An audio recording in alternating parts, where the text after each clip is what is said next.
42Q is a division of Sanmina, which is a global contract manufacturer who developed an MES, put it into the cloud, and made it available for customers, using it internally as well as for external customers.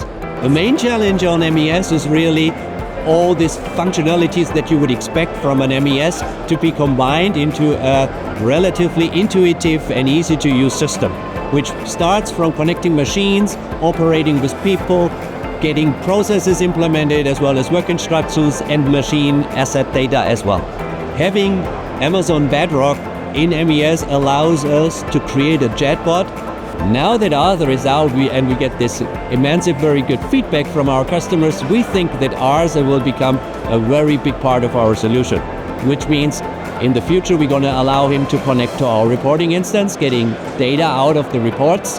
Further down the road, we allow Arthur to create code to allow our customers to call our APIs with code that is developed by Arthur.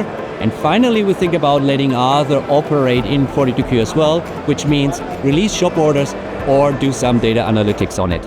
Amazon Bedrock is very important for us because Amazon Bedrock allows us to run Gen AI into the cloud for all our customers, but ensuring that the data is secured, everything stays in through the AWS account, and Amazon Bedrock takes care that nothing, not even the questions, nor the data, nor anything else will leave the security context of Amazon Bedrock.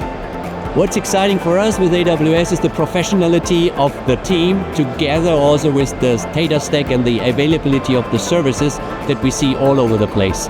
Until now, we really didn't have any problems or any issues that we couldn't achieve with the help of AWS. So AWS gives us this huge set of capabilities that allows us to create something incredible like 42Q.